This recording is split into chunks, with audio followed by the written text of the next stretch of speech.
बड़ोल गांव की हीरूबाई की बात है। श्री स्वामीनारायण भगवान जब संतों और भक्तों के साथ विचरण करते थे, तब मार्ग में आने वाले गांवों के मुमुक्षु, मुक्ति चाहने वाले भक्तों को भी अपनी सेवा का लाभ देकर उनका कल्याण करते थे। ऐसे कई दृष्टांत देखने को मिलते हैं। एक बार स्वामीनारायण भगवान संतों और पार्षदों के साथ कुल मिलाकर लगभग 100 की संख्या में जेतलपुर से गढ़ड़ा की ओर जा रहे थे। रास्ते में बड़ोल गांव आया। गांव के किनारे एक बड़ा तालाब था, जिसके पास सुंदर पेड़ों की छाया थी। भगवान ने सभी को वहां उतरकर आराम करने को कहा।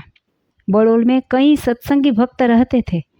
जैसे ही उन्हें पता चला कि श्री हरि भगवान आए हैं, वे सब दौड़ते दौड़ते तालाब किनारे पहुंच गए।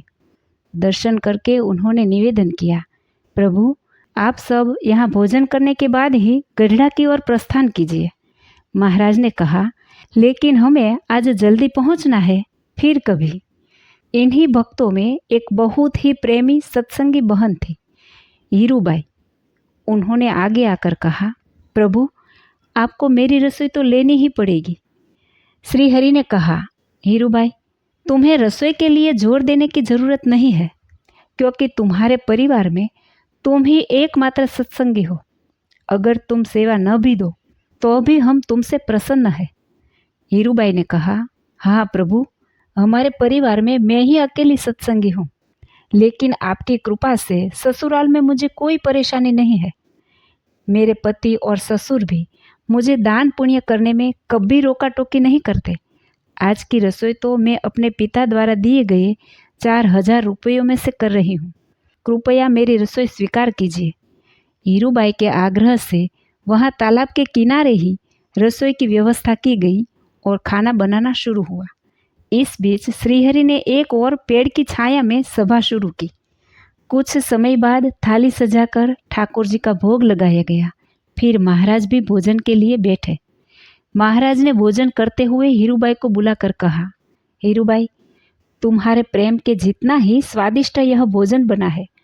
हमें यह चिंता है कि तुम्हारे ससुराल वाले तुम्हें इस सेवा के कारण डांटेंगे तो नहीं।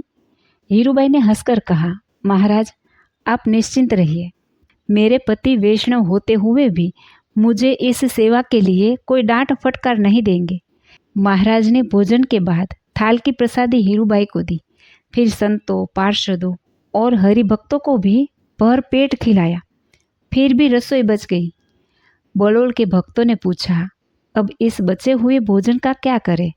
महाराज बोले, अभी कोई आ जाएगा, उसके काम आ जाएगा। थोड़ी ही देर में झालावाड़ देश का एक बड़ा संघ आ पहुंचा।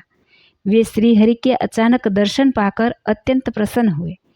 हाथ मुंह धोकर ताजा होकर सभी भक्त श्रीहरि के पास बैठे। महाराज ने कहा, चलो भोजन तैयार ही है, सब खा लो। संघ के लोग भोजन की पहले से ही व्यवस्था देखकर चकित हो गए। स्वयं महाराज ने उन्हें परोसकर खिलाया। भोजन के बाद फिर से एक सभा हुई।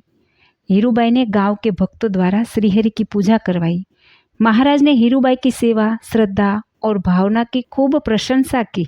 हीरूबाई ने मन ही मन धन्यता महसूस की कि स्वामीनारायण भगवान ने मेरी सेवा और रसोई स्वीकार की।